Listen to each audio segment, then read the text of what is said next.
Hey, what is up, guys? It's me, Time Fast, and today we're going to be taking a look at something that I bought for relatively cheap.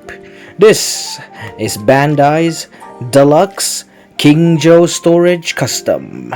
So here is the figure with no box. Now, honestly, there was no box when I bought this, so this is how it is as I bought it. Now, I did do a short on how this thing had working sounds, and I bought it for 20 ringgit, and I'll show you on screen how much 20 ringgit is compared to the currency of different countries.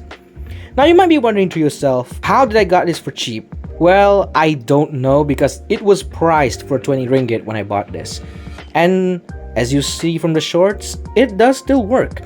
Now I should note that this is a DX, meaning it's not so Sofubi size. That means it is slightly bigger. It could be to scale with SH Figuarts, but I could not tell. Also, let me know if this camera angle is working. I'm trying new stuff for the channel. So let's take a look at the painting. So there's nothing much to say on the painting, is that it's bare minimum for what we have. There's some gold, blue, a bit of red, and that's about it. The vast majority of this figure is mostly white, and as you can see, here is the port where you put the battery. There's the reset button, the small one, and the button to initiate the sounds. If you're wondering what batteries this takes, it uses two LR44 batteries. Now, let's just get into articulation. So, right off the bat, you can definitely see that articulation is not this figure's strong suit. There is no head articulation per se. You only get rotation at the arms with a ratchet joint, and then it gets stuck on there. You also get this arm as well. Now you may see that this has claws. What the hell is that white stuff? Was that always there? Hold up. A few inches later. So yeah, you may notice that this has claws, which you can open up, which is pretty cool. There is no bend at the elbow, but you do notice this button right here. Now if I press it, watch what happens. So if I press it down, I mean, it's alright, like... grabby hand extension, baby.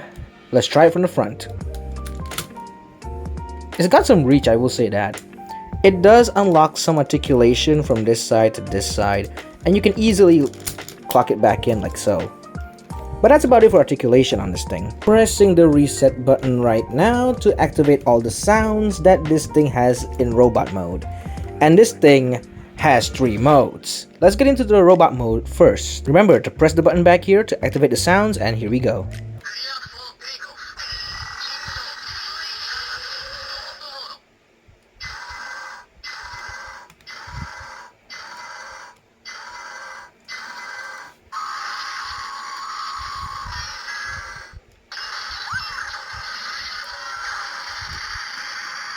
I'll bring it closer so you can hear it better, I guess.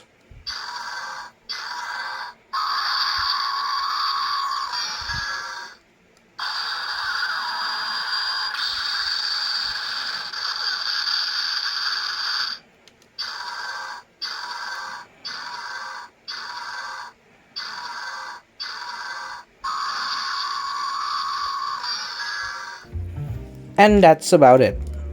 Now let's get into the second mode, which is separate mode.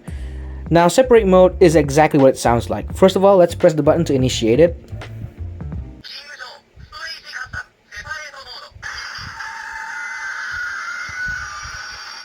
So separate mode, you gotta take off the head first. Oh, sorry, I bumped the camera. Take off the head first, take off the body, and this little thing right here. Now the legs get intuitive afterwards, but basically this is separate mode. So you got the head unit, the chest unit, the leg unit, and of course the little UFO, which is, if I remember correctly, this is supposed to be the command unit, but I kind of forgot. It's been a while since I watched Ultraman Z, so I don't even know. So the sound effects for separate mode is a bit simple.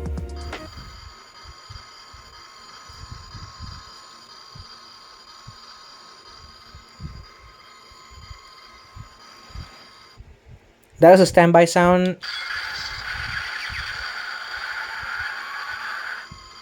And you can notice that the sound starts again after you initiate the other sound effects.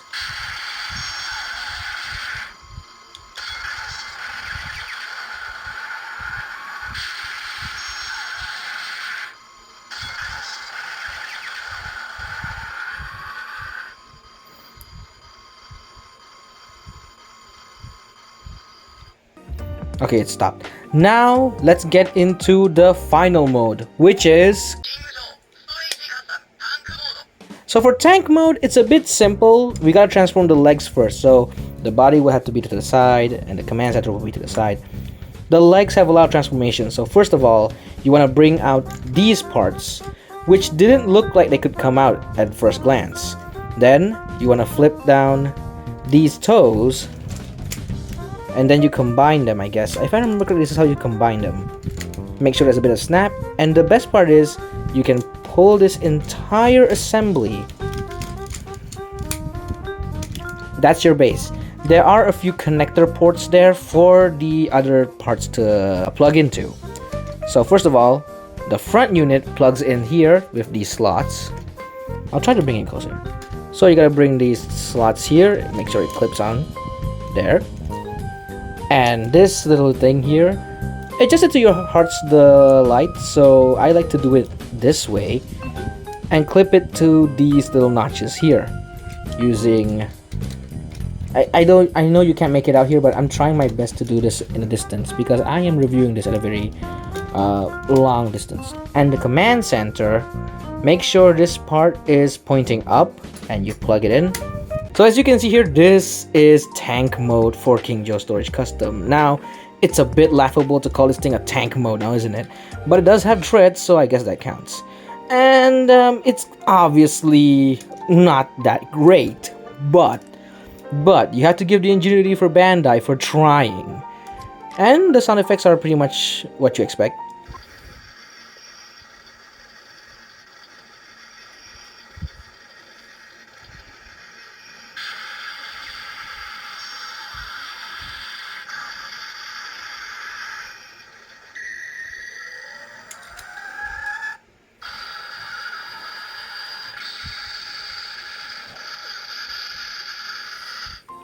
So unlike the other modes, tank mode doesn't have that many sound effects, so kind of baffling how separate mode has a lot more sound effects, but we'll get to that later. So yeah, this thing can roll on the ground if you so choose. I don't know what's going on with my camera, but yeah, this thing can roll around if you want to. Let's get him back into robot mode.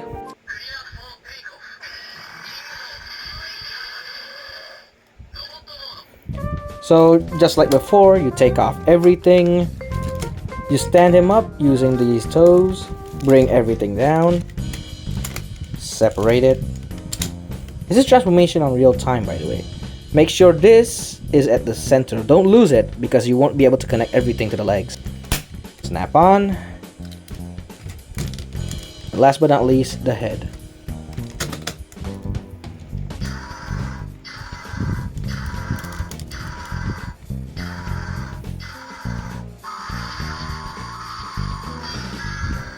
So that's about it for King Joe Storage Custom Deluxe. Size comparison time, here he is next to Classic Class Blokees Megatron and Blokees Galaxy Defender Optimus Prime. Next to Blokees B127 and a Ranger key. And for some random stuff, here he is next to a Progress key and a high-grade Gundam. Okay, so overall, here's my final thoughts on the Deluxe King Joe Storage Custom. For what it's worth, I mean the price I bought it, it's very much worth it. For 20 ringgit, I can definitely say I got this for a steal. Now, should you buy this brand new? Well, here's the thing. I've shown you the price tags and I'll show you again. Do you think that's worth the price of admission? You only get a few sounds of simple enough transformation, I guess, with only the hands being able to move. With one gimmick, which is the claw extending. So again, do you think that's worth the hundreds of ringgit this thing costs online? In my personal opinion, I think it's not worth it for that price. If it was like say 100 or 150 even, I would say yes, go for it. If you find this for like 200 and above, you better not just buy that thing. It's not worth that much. At that point, you might as well just get the SH Figure Arts or something better for your money. This is essentially a Megazord. And if you understand that from a Power Rangers or Super Sentai perspective, you would understand what I mean by that. It's a combining robot at heart. And does this do its job as a combining robot? Well, yeah, it does. But is it worth that price? Not really. I mean, there are Megazords that cost less than that. So at that point, you might as well just get a Megazord. And if you can find this for 150 and below, go for it. I happen to buy this at a very cheap price, and I'm very lucky. And that's about it for the review. So yeah, if you want to buy it, come to your own conclusion. I won't judge you. Just know what you're getting into before you take the dive. Anyway, that's all from me.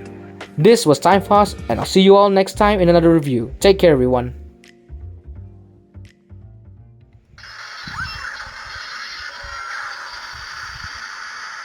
That sound effect is cool, by the way.